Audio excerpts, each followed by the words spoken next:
ইচ্ছে ডানার পক্ষ থেকে আজ পরিবেশিত হবে প্রখ্যাত সাহিত্যিক নারায়ণ গঙ্গোপাধ্যায়ের লেখা ছোট গল্প উত্তম পুরুষ। গল্প পাঠে এবং চরিত্র চিত্রণে আমি মৌসুমী। সামনে আরো পুরো 2 ক্রোশ রাস্তা। মানিক সর্দারের পা আর চলতে চাইছিল না। ক্রমাগত মনে হচ্ছিল পেছন থেকে কে একটা শক্ত চাপ দিয়ে তার মেরুদণ্ডটাকে বাঁকিয়ে দিতে চাইছে ধনুকের মতো। হাঁটুর তলা থেকে পা দুটো আলগা হয়ে খসে পড়তে চাইছে। তৃষ্ণায় একরাশ কাকর খড়খড় করছে গলার ভেতরে। পেছনে আসছে 15 বছরের ছেলে বলাই। তার দিক থেকে খুশির অন্ত নেই। জীবনে এই প্রথম সে বাপের সঙ্গে কুসুমডাঙ্গার হাটে এসেছে। এই 6 মাইল পথে অনেকখানি আকাশ, শাল পলাশের বন, সীমান্ত রেখায় একটা বিশাল বন্য মহিষের মতো শুশুনিয়া পাহাড়, সব তার কাছে নতুন আর এক পৃথিবীর সংবাদ। পথে আস্তে আস্তে একটা গাছ থেকে কয়েক ছড়া পাকা তেঁতুল সংগ্রহ করেছিল বলাই। হাটের সওদা থেকে খানিকটা নুন বের করে নিয়ে তাই দিয়ে মনের খুশিতে সে তেঁতুল খাচ্ছিল আর বিচিগুলো দিয়ে কখনো একটা গিরগিটি, কখনো বা একটা শালিক পাখিকে তাক করবার চেষ্টা করছিল। হাতের বল্লমটার ওপর ভর দিয়ে মানিক সর্দার দাঁড়িয়ে পড়ল। কি হলো বাবা? একটু জল খাবো। তেষ্টায় বুকটা যেন পাথর হয়ে গেছে। নদী পাশেই, কচ্ছপের পিঠের মতো বড় বড় পাথর চারদিকে ছড়ানো, আর মোটা মোটা দানার একরাশ বালি কোনো পদ্মগোখ্রর খোলসের মতো আঁকাবাঁকা ভঙ্গিতে অন্তহীন মাঠের মধ্যে এলিয়ে রয়েছে। ওই বালির রেখাটাই নদী, কিন্তু এক বিন্দু জল কোথাও নেই, শুকিয়ে নিশ্চিহ্ন হয়ে গেছে। বিকেলের সোনাঝুরি আলোয় নদীটার দিকে একবার তাকিয়ে দেখল মানিক সর্দার। মাঝখানটায় খানিক জায়গা যেন ভিজে ভিজে মনে হচ্ছে, খুঁড়লে হয়তো জল পাওয়া যাবে।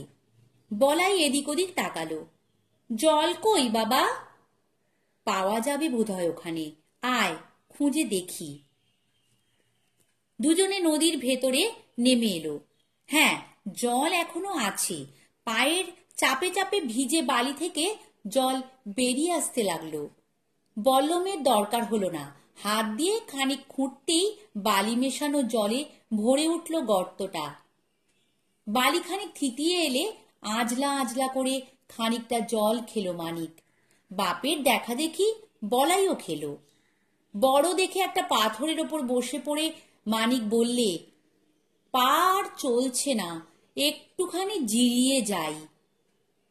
বিকেলের সোনাঝুরি রোদে ঝিকমিক ঝিলমিল করছিল চারদিক। হাওয়াটা এখনো সম্পূর্ণ ঠান্ডা হয়নি, নিভে আসা হাপড়ের বাতাসের মতো গরম। ওপরে সার বাঁধা কয়েকটা পলাশ গাছ, কালো কালো কুঁড়ি ধরেছে তাতে। দিন কয়েক বাদেই ফুলের আগুন জ্বলবে। একটা পাপিয়া ডাকছে কোথাও, বসন্ত আসছে। কিন্তু বসন্তের রং কোথাও নেই মানিক সর্দারের মনে। ওই বিশাল বন্য মহিষের মতো শুশুনিয়া পাহাড়ের কালো ছায়াটা ভাসছে চোখের সামনে। আধি চাষের ধান ফুরিয়ে গেছে। আজ কুসুমডাঙ্গার হাটে একটা বলদ বেচে দিয়ে আসতে হলো। বাকিটাও বেশি দিন থাকবে না। নতুন ফসল এখনো অনেক দূরে। তারপরে উপোস, তারও পরে। মানিক সর্দার বসে রইল ভিজে বালির দিকে তাকিয়ে। খোঁড়া গর্তটা বুজে আসছে একটু একটু করে। আরো 1 মাস কিংবা 2 মাস বড় জোর, তারপরেই এ জল পালিয়ে যাবে পাতালে। কোদাল দিয়ে 7 হাত কোপালেও এক আঁজলা পাওয়া যাবে কিনা সন্দেহ। শুধু মুঠো মুঠো নুড়ি আর কাঁকর উঠে আসবে। একটা বলদ গেল, পরেরটাও যাবে। তারপরে নুড়ি আর কাঁকর। এবারে আর আশা নেই। কিছুই করবার উপায় নেই। না, একটা উপায় এখনো আছে। গত বছরে খাদেম আলী মোল্লা যা করেছিল তাই। তারও হালের বলদ ছিল না, কিন্তু বলদের দড়িটা ছিল। গোয়াল ঘরের আড়ায় সেই দড়ি বেঁধে নিজের গলায় দিয়ে ঝুলে পড়েছিল। পায়ের নিচের দিকটা খসে পড়ে যাচ্ছে হাঁটু থেকে। পেছন থেকে কে যেন সমানে চাপ দিচ্ছে কাঁধের ওপর, যেন যেমন করে হোক তার মেরুদণ্ডটাকে মোটকে ভেঙে ফেলবে। তৃষ্ণায় আবার জ্বালা করে উঠছে গলার ভেতর, কিন্তু নতুন করে উঠে গিয়ে আবার খানিকটা জল খাওয়ার মতো শক্তি কিংবা উদ্যম কিছুই খুঁজে পেল না মানিক সর্দার। ঘোলা ঘোলা চোখে চেয়ে দেখল চঞ্চল বলাই একটু দূরেই একটা লাটা বনে গিয়ে লাটা কুড়োচ্ছে। বোধহয় কুঁচেরও সন্ধান পেয়েছে ওখানে। হঠাৎ মনে পড়ে গেল গত বছর এমনি কোনো একটা জায়গাতেই একটা শঙ্খচূড় সাপ দেখেছিল সে। বসন্তের হাওয়া দিয়েছে এখন, এই হাওয়াতেই সাপেরা শীতের ঘুম থেকে জেগে ওঠে। খিদে রুক্ষ হয়ে থাকে মেজাজ, অকারণে আক্রমণ করতে চায়। একবার মনে হলো বলাইকে সে ডাক দেয়, কিন্তু গলা থেকে স্বর বেরুতে চাইল না। লড়তে পারত মানিক সর্দার, এ অবস্থাতে লড়তে পারত। চাষের সময় না আসা পর্যন্ত মজুর খাটতে গ্রামে গ্রামে ঘুরে, না হয় 8 মাইল দূরের স্টেশনে গিয়ে কুলিগিরি করেও কয়েকটা পেট চালিয়ে নিত। কিন্তু গত বছর সেই যে সান্নিপাতিক জ্বর গেল, তা থেকে কোনো মতে বেঁচে উঠলেও শরীরে আর কোনো বস্তু রেখে যায়নি। কিভাবে এবছর চাষ করেছে তা কেবল ভগবানই জানেন, আর সে জানে। তবু তখন কিছু চাল দিয়েছিল মহাজন, পেট তখন ভরা থাকত। কিন্তু এখন আধ পেটা, না খেয়ে।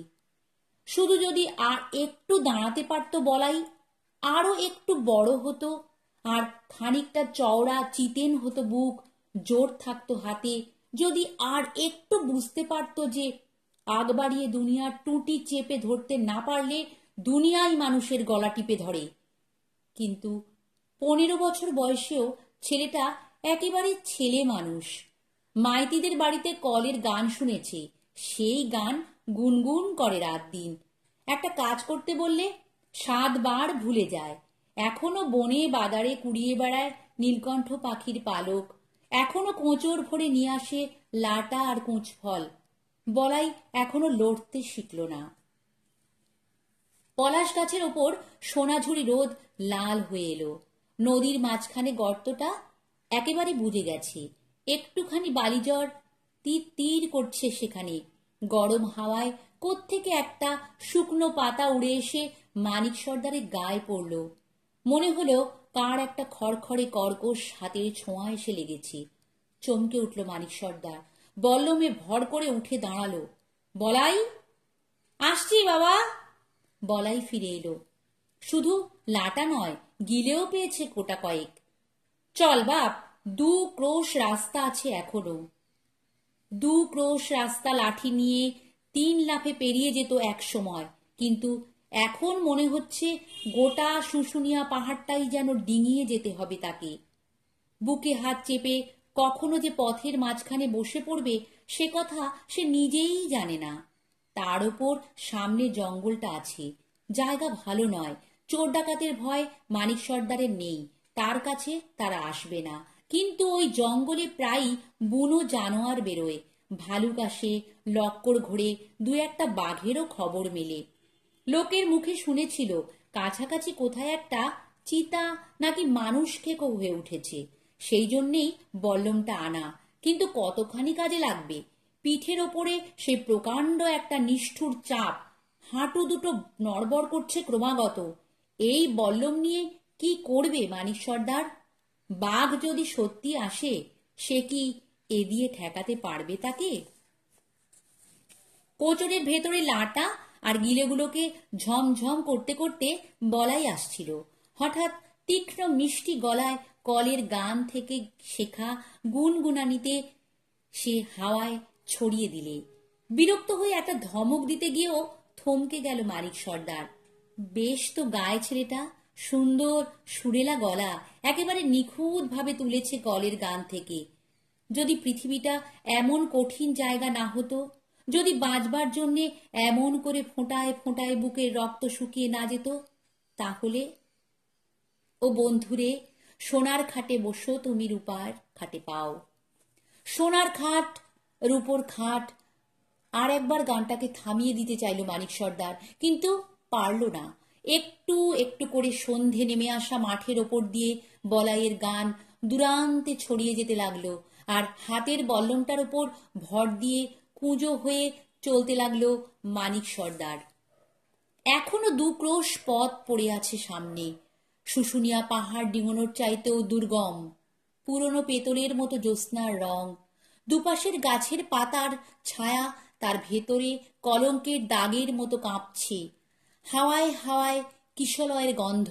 ভারী সুন্দর লাগছে জঙ্গলটাকে। কিন্তু জঙ্গলের এই রূপ, কিশলয়ের সেই গন্ধকে ছাপিয়ে আর একটা গন্ধে হঠাৎ চকিত হয়ে উঠল মানিক সর্দার। সে গন্ধ তার অচেনা নয়। এমনি বনের পথ দিয়ে যেতে যেতে কখনো কখনো এইরকম গন্ধের উৎকট উচ্ছ্বাস ভেসে এসেছে। আর শক্ত হয়ে দাঁড়িয়ে পড়ল মানিক সর্দার। এক হাতে তুলে ধরল বল্লম, আর এক হাতে খপ করে চেপে ধরলে বলাইয়ের কাঁধটা। কি হলো বাবা? চুপ! বাঘ! বাঘ! একবার শিউরে উঠেই পাথর হয়ে দাঁড়িয়ে রইল বলাই। শিরশিরে হাওয়াটাও যেন আতঙ্কে নিশ্চুপ হয়ে গেল সঙ্গে সঙ্গে। পুরনো পেতলের মতো জ্যোৎস্নাটা ছায়ার কলঙ্ক মেখে কাঁপতে লাগলো অল্প অল্প। মহুয়ার একটা ডাল এগিয়ে এসেছিল ওদের মাথার উপর। মনে হলো মৃত্যুর কতকগুলো ধারালো নখ যেন ছো মারবার জন্যে উদ্যত হয়ে রয়েছে। কয়েক মুহূর্ত কোনো সাড়া শব্দ পাওয়া গেল না কোথাও। থেকে থেকে ঝিঝি ডাকছিল এতক্ষণ, সেটাও থমকে গেছে আপাতত। শরীরের শিরাগুলোকে টান টান করে মানিক সর্দার অপেক্ষা করতে লাগলো। বাবা চলো, আমরা দৌড়ে পালিয়ে যাই। শুকনো স্থিমিত গলা শোনা গেল বলাইয়ের। পালাতে গেলেই পেছন থেকে ঝাঁপিয়ে পড়বে ঘাড়ের ওপর, তখন আর কিছু করা যাবে না। আরো কিছুক্ষণ প্রতীক্ষায় কাটল। তারপর সতর্ক পায়ের আওয়াজ পাওয়া গেল ডান দিকের ঝোপের ভেতরে। বাঘও সুযোগের অপেক্ষা করছে। মানিকের হাতের বল্লমটা দেখেছে কি না কে জানে, কিন্তু হঠাৎ আক্রমণ করবার মতো সাহস পাচ্ছে না। বলাইকে এক হাতে টেনে পিঠের দিকে সরিয়ে দিলে মানিক সর্দার। দুর্বল ক্লান্ত শরীরে কোথা থেকে একটা ভয়ঙ্কর হিংস্র শক্তির জোয়ার এসেছে। বল্লম ধরা হাতের পেশি থর থর করে কাঁপছে, চোখ দুটো জ্বলে উঠছে দপ দপ করে। আবার বাতাস বইল, কিন্তু কিশলয়ের গন্ধ পাওয়া গেল না। ভেসে এলো বাঘের গন্ধের বিভৎস ঝলক। প্রায় 5-7 মিনিট প্রতীক্ষার পরে ডান দিকের ঝোপের ওপর সতর্ক চোখ রেখে একটু একটু করে এগোতে লাগলো মানিক। এক হাতে বলাইকে টানতে লাগলো পেছন পেছন। বাঘ যদি লাফিয়ে পড়ে তাহলে সোজা তাকে পড়তে হবে এই বল্লমের ওপরে। যদি দুটো একটা থাবার আঁচড় লাগে তাহলে সেটা তার উপর দিয়েই যাবে, বলাইকে ছুঁতেও পারবে না। একটু একটু করে দুজনে এগোতে লাগলো। মানিকের চোখ আর বল্লম স্থির হয়ে রইল জঙ্গলের দিকে। বাঘই ভুল করেছে। গাছের ওপর থেকে যদি লাফ দিয়ে পড়ত তাহলে কিছু আর করবার ছিল না। কিন্তু ডান দিকে এখন শুধুই ঝোপ, একটা গাছও নেই। আর গাছ থাকলেও আগে থেকেই সতর্ক হয়ে যাবে মানিক সর্দার। ওরা আস্তে আস্তে এগোতে লাগলো, আর তার সঙ্গে ঝোপের মধ্যেও চলল সতর্ক পদচারণা। পাতায় খস খস শব্দে বোঝা যাচ্ছিল বাঘও এগিয়ে যাচ্ছে সঙ্গে সঙ্গে। অসীম হিংস্রতায় দাঁতে দাঁত চাপল মানিক সর্দার। একবার একটুখানি দেখতে পেলে হয়, বাঘকে কিছু করতে হবে না, তার বল্লম বিধিয়ে দেবে বাঘের পাঁজরায়। কিন্তু বাঘও চিনে নিয়েছে তার সশস্ত্র প্রতিদ্বন্দ্বীকে, সুযোগ সেও দেবে না। আড়ালে নিজেকে লুকিয়ে এমন ভাবেই চলতে থাকবে সঙ্গে সঙ্গে। তারপর যে মুহূর্তে দেখবে শত্রু এতটুকু অসতর্ক হয়েছে, তৎক্ষণাৎ লাফিয়ে পড়বে তার উপরে। প্রায় 10 মিনিট ধরে এইভাবে চলল সুযোগের অপেক্ষা। অসহ্য মানসিক পীড়নের মাথায় শিরাগুলো প্রায় ছিঁড়ে যাচ্ছে মানিক সর্দারের। সামনে প্রায় আরো 200 গজ জঙ্গল। এতটুকু পেরোতে পারলেই ফাঁকা মাঠ। একবার মাঠে গিয়ে পৌঁছাতে পারলে বাঘ আর তার সামনে আসতে পারবে না। শুধু একটি বাঘ কেন, তখন সারা দুনিয়ার সমস্ত বুনো জানোয়ারের সঙ্গেই লড়বার জন্য তৈরি হয়ে রয়েছে মানিক সর্দার। বাতাসটা আবার বন্ধ হয়ে গেছে। বাঘের সাড়া পেয়েই ঝিঝিরাও ডাক থামিয়েছে হয়তো। শুধু বাঘের পায়ের খসখসানি ছাড়া আর এতটুকু শব্দ নেই কোথাও। যেন সমস্ত জঙ্গলটা নিঃশ্বাস বন্ধ করে অপেক্ষা করে আছে। মানুষ আর জানোয়ারের এই যুদ্ধের ফলাফলটা তারা দেখতে চায়। বাবা! বলাইয়ের মুমূর্ষু গলার আওয়াজ পাওয়া গেল। চাপা গর্জনে মানিক সর্দার বললেন, চুপ! পুরনো পেতলের মতো জ্যোৎস্নার ওপর গাছের কলঙ্ক কাঁপছে। শুধু ঝোপের ভেতরে একটা মাত্র বাঘই না, যেন সমস্ত জঙ্গলটার উপরেই কে একটা বিশাল চিতাবাঘের চামড়া বিছিয়ে রেখেছে। 2 দিন পরে এখানে মহুয়া পাকবে। পলাশের রঙে লালে লাল হয়ে যাবে সব। দুপুরের ঝিমঝিম রোদে এখান থেকে চলতে চলতে নেশা ধরে যাবে। কিন্তু এই মুহূর্তে এই জঙ্গলে রূপ নেই, বর্ণ নেই, গন্ধ নেই, কিছুই নেই। শুধু একটা উৎকট গন্ধের ঝলকে মৃত্যু তার বিভৎস অস্তিত্বকে ঘোষণা করছে। শুধু ঝোপের ভেতরে ক্ষুধিত বাঘের চোখ নিষ্ঠুর আদিমতায় ধক ধক দপ দপ করে উঠছে। এ প্রতীক্ষা অসহ্য। মানিক সর্দারের মাথার শিরা ছিঁড়ে যেতে লাগলো। যা হোক কিছু হয়ে যাক, এই মুহূর্তেই হয়ে যাক। একেবারের জন্য একটুখানি বেরিয়ে আসুক বাঘ। যদি সাহস থাকে মরদের মতো মুখোমুখি দাঁড়াক। তারপর প্রমাণ হয়ে যাক তার বল্লমের ধার বেশি না বাঘের দাঁতের জোর। বাবা, আমার ভয় করছে, বলাইয়ের ফোঁপানি শোনা গেল। মানিক সর্দারের ব্রহ্মরন্ধ্র জ্বলে গেল দপ করে। 15 বছর বয়সের হলো, কিন্তু এখনো মানুষ হলো না ছেলেটা। আজ 50 বছর বয়সে অসুস্থ জীর্ণ শরীর নিয়ে যখন সে বনের সবচাইতে হিংস্র শত্রুর সামনে রুখে দাঁড়িয়েছে, তখন তার পিঠের আশ্রয়ে থেকেও একটা ছোট মেয়ের মতো ভ্যান ভ্যান করছে বলাই। মানিকের ইচ্ছে করতে লাগলো একটা প্রচন্ড চড় কষিয়ে দেয় বলাইয়ের গালের ওপর। চুপ কর, চুপ কর, মেয়ে মানুষ কোথাকার! তীব্র চাপা গর্জন করে উঠল মানিক। আবার সেই বাঘকে মুখোমুখি রেখে এগিয়ে চলা, আবার সেই স্নায়ু ছেঁড়া প্রতীক্ষার পালা। ঝোপের ভেতরে বাঘের সতর্ক পদসঞ্চার। 200 গজ জঙ্গল পার হয়ে যেতে এখনো অনেক সময় লাগবে। একটা কাণ্ড হলো ঠিক এই সময়। ঝোপের মধ্যে কোথাও বাসা করে ডিম নিয়ে বসেছিল বন মুরগি। খুব সম্ভব বাঘের পা পড়ল তার বাসায়। তৎক্ষণাৎ ক্যাঁ ক্যাঁ করে একটা উৎকট চিৎকার তুলে সামনে ঝাঁপিয়ে পড়ল বন মুরগি। ঝটপট করে উড়ে গেল মানিক সর্দারের মাথার পাখার ঝাপটা দিয়ে। অদ্ভুত ভয় আর্তনাদ করে উঠল বলাই। চমকে উঠল মানিক সর্দার। ধনুকের ছিরের মতো টান করা স্নায়ুর অতি সতর্ক পাহারা বিভ্রান্ত হয়ে গেল মাত্র কয়েক পলকের জন্য। বাঘ সে সুযোগ ছাড়ল না। তীব্র হুঙ্কার করে স্তব্ধ ভয়ার্ত জঙ্গলকে থরথর কাঁপিয়ে সোজা লাফিয়ে পড়ল মানিকের ওপর। কিন্তু এই বিপর্যয়ের জন্য বাঘও লক্ষ্যভ্রষ্ট হল। ঠিক গায়ে পড়ল না, পড়ল পাশে। বলাইয়ের আর্ত কান্নায় আর একবার আঁতকে উঠল জঙ্গল, আর মানিকের হাতের বল্লম বাঘের বুক ফসকে ডান কাঁধের ওপর গিয়ে বিঁধল। আহত যন্ত্রণায় গোঙানি তুলে বাঘ লাফ মারল উল্টো দিকে। বুঝল তারও হিসেবে ভুল হয়ে গেছে। সাধারণ শত্রুর সামনে সে পড়েনি। এখানে শিকার করার চাইতে শিকার হওয়ার সম্ভাবনা আরো বেশি। তারপরে যন্ত্রণায় গর্জন করতে করতে ল্যাজ গুটিয়ে ছুটে পালালো। বহুদূর পর্যন্ত শোনা যেতে লাগলো তার গর্জন আর আওয়াজ। কিছুক্ষণ নিঃশব্দে আড়ষ্ট হয়ে দাঁড়িয়ে রইল মানিক সর্দার।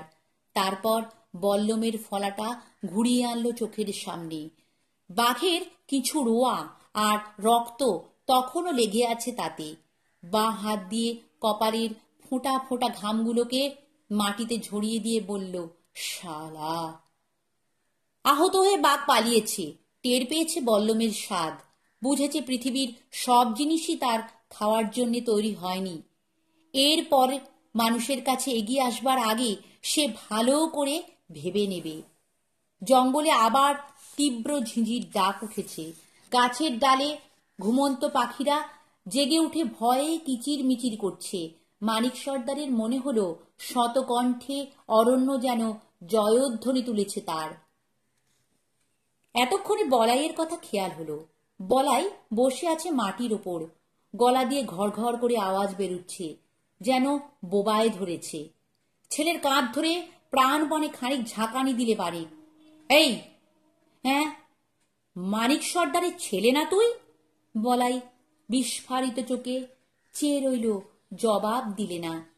মায়ের দুধ খেয়েছিস না ছাগলের দুধ? বলাই তেমনি বিহ্বল চোখ মেলে তাকিয়ে রইল। পিঠে মেরুদণ্ড নেই, এতটুকু সাহস নেই? হতচ্ছাড়া মেয়ে মানুষের অধম! কেমন করে বেঁচে থাকবি দুনিয়ায়? কি করে লড়বি চারদিকের এত সব বুনো জন্তুর সঙ্গে? বলাই চুপ। এবার মানিক সর্দারের একটা প্রচন্ড চড় বলাইয়ের গালে এসে পড়ল। ওঠ হারামজাদা, ওঠ! এমন করে ব্যাঙের মতো বসে থাকলে চলবে না, পা চালিয়ে চল। এখানে শুধু যে একটা বাঘই আছে সে কথা বলা যায় না। বারবার বুড়ো বাপ তোকে বাঁচাতে পারবে না। বাজারের সওদায় ভরা ছোট থলেটা ছিটকে পড়েছিল। কাঁপা হাতে সেটা কুড়িয়ে নিলে বলাই। তারপর কুকুর ছানার মতো মাথা গুঁজে মানিক সর্দারের পাশে পাশে চলতে লাগলো। এতক্ষণে যেন মানিকের শরীরের সেই ক্লান্তি, সেই অবসাদটা আবার এসে নতুন করে ভেঙে পড়েছে। পিঠের ওপরে সেই অসহ্য চাপ তার মেরুদণ্ডটাকে মোটকে দুখানা করে দিতে চাইছে। পা দুটো খুলে পড়বার উপক্রম করছে হাঁটুর তলা থেকে। যে হাতে এতক্ষণ বল্লমটাকে উদ্যত করে রেখেছিল সে হাতটা অদ্ভুত রকম ঢিলা হয়ে গেছে, যেন তালপাতার পুতুলের হাতের মতো সরু সুতোয় ঝুলছে কাঁধের সঙ্গে। বাঘ পালিয়েছে, কিন্তু জীবন? একটা বলদ বিক্রি হয়ে গেছে, আর একটাও যাবে। নতুন ধান এখনো অনেক দূর, তত দূর পর্যন্ত ঝাপসা চোখের দৃষ্টি চলে না। কিছুদিন পরেই আসবে উপোস। বনের কচু কন্দ খেয়ে হয়তো আর 1 মাস বেঁচে থাকা চলবে, কিন্তু তারপর উপায় নেই, কোনো উপায় নেই। অথবা একটা উপায় আছে, যা করেছিল খাদেম আলী মোল্লা। বলদ না থাক, বলদের মোটা দড়িগাছটা ছিল, আর ছিল শূন্য গোয়াল ঘরের বাঁশের আড়া, যেখান থেকে ঝুলে পড়তে খুব বেশি সময় লাগে না। কিন্তু শরীরে যদি একটু শক্তি থাকতো, যদি গত বছরের সান্নিপাতিক জ্বরটা তাকে এমনভাবে ফোঁপড়া করে রেখে না যেত, তাহলে কি এত সহজে হার মানত সে? দিন মজুরি করতে পারত, যেতে পারত রেলের স্টেশনে। পশ্চিমী কুলিরা মোড় বয়ে বেঁচে থাকে, আর সে পারত না? কিংবা তারও দরকার ছিল না। ছেলেটা যদি মানুষ হতো, অপদার্থ মেয়ে মানুষ। পাণ্ডুর জ্যোৎস্নায় ছেলের মুখের দিকে তাকিয়ে শব্দ করে মাটিতে থুতু ফেলল মানিক সর্দার। আর তক্ষুনি বাঘের গর্জনে আবার সমস্ত জঙ্গল কেঁপে উঠল। চোট পাওয়া চিতা যে অত সহজেই পালায় না, জেনে শুনেও সে কথা ভুলে গিয়েছিল মানিক সর্দার। খানিক দূরে গিয়েই বাঘ আবার নিঃশব্দে ফিরে এসেছে চোরের মতো। তারপর প্রতিশোধ নেবার জন্যে নির্ঘাত লক্ষ্যে ঝাঁপিয়ে পড়েছে মানিকের ওপর। হাত থেকে ছুটে গেল বল্লম, চিত হয়ে মাটিতে পড়ে গেল মানিক। শুধু অসাড় আড়ষ্ট চোখ মেলে দেখতে লাগলো এক ষাঁড় ধারালো দাঁত তার গলাটা ছিঁড়ে ফেলবার জন্যে নেমে আসছে ধীরে ধীরে। বিষাক্ত দুর্গন্ধ নিঃশ্বাসে সমস্ত মুখ জ্বলে যাচ্ছে তার। পায়ের ওপর সাপের মতো বাঘের লেজ আছড়ে পড়ছে। বলাই! অন্তিম প্রার্থনার মতো শুধু মনে হলো বলাই বাঁচবে তো। কিন্তু গলাটাকে ছিঁড়ে ফেলবার আগেই আর এক বাঘ আর্তনাদ করলো, লাফিয়ে উল্টে পড়ল মানিকের বুকের ওপর থেকে। তারপর অসহ্য যন্ত্রণায় গড়াগড়ি খেতে লাগলো মাটিতে। এবার বলাই। এতক্ষণ মানিক তাকে সুযোগ দেয়নি, আড়াল করেই রেখেছিল।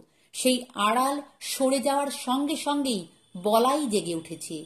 একটা পাথরের চাপে খুলে গিয়ে মুক্তি পেয়েছে তার পৌরুষ, তার 15 বছরের প্রথম পৌরুষ। বল্লম এবার আর কাঁধে গিয়ে লাগেনি, পাঁজরার ভেতর দিয়ে সোজা বাঘের হৃৎপিণ্ড ভেদ করেছে। 50 বছরের মানিক সর্দারের হাত কেঁপেছিল, 15 বছরের বলাইয়ের হাত কাঁপেনি। শেষ মুহূর্তের নিরুপায় যন্ত্রণায় বাঘ ছটফট করতে লাগলো। বল্লমের ফলায় উছলে উঠতে লাগলো রক্ত। গর্জনের পর গর্জনে জঙ্গল বিদীর্ণ হয়ে যেতে লাগলো। বাবা, বাবা! বলাইয়ের কান্না শোনা গেল। মাটিতে হাতের ভর রেখে উঠে বসলো মানিক সর্দার। তারপর দাঁড়িয়ে গেল টলতে টলতে। তোমার গা দিয়ে যে রক্ত পড়ছে বাবা! আরো শব্দ করে কেঁদে উঠল বলাই। দুহাত বাড়িয়ে ছেলেকে বুকে টেনে নিলে মানিক সর্দার। তারপর কানের কাছে মুখ এনে ফিস ফিস করে বললে, ভয় নেই, কোনো ভয় নেই, আমার জন্যেও নয়, তোর জন্যেও না। নমস্কার। গল্প পাঠ ভালো লাগলে চ্যানেলটি সাবস্ক্রাইব করে দিও আর লাইক, শেয়ার, কমেন্টও করো।